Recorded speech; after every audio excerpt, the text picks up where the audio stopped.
അസ്സലാമു അലൈക്കും വറഹ്മത്തുള്ളാഹി. പ്രിയപ്പെട്ടവരെ, ദുനിയാവിൽ മുഅ്മിനുകൾക്ക് ലഭിക്കുന്ന അനുഗ്രഹീതമായ ഒരു രാത്രിയുണ്ട്, ലൈലത്തുൽ ഖദർ.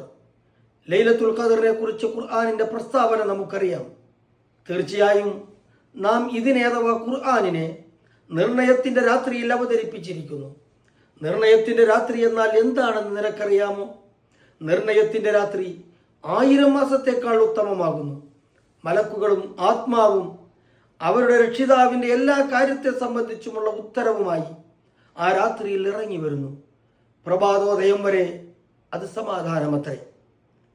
റമദാൻ അവസാന 10 ഒറ്റയായ ദിവസങ്ങളിൽ നിങ്ങൾ ലൈലത്തുൽ ഖദറിനെ പ്രതീക്ഷിക്കുക എന്നും ഈമാനോടെയും പ്രതിഫല പ്രതീക്ഷയോടെയും ലൈലത്തുൽ ഖദറിൽ നിന്ന് നമസ്കരിക്കുന്നവന്റെ കഴിഞ്ഞുപോയ പാപങ്ങൾ പൊറുക്കപ്പെടുമെന്നും നബി തിരുമേനി സ്വല്ലല്ലാഹു അലൈഹി വസല്ലം പഠിപ്പിച്ചിട്ടുണ്ട്.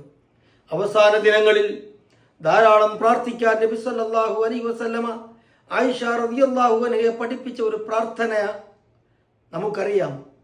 അല്ലാഹുമ്മ ഇന്നക അഫുവുൻ തുഹിബ്ബുൽ അഫ്വ ഫഅഫു അന്നി.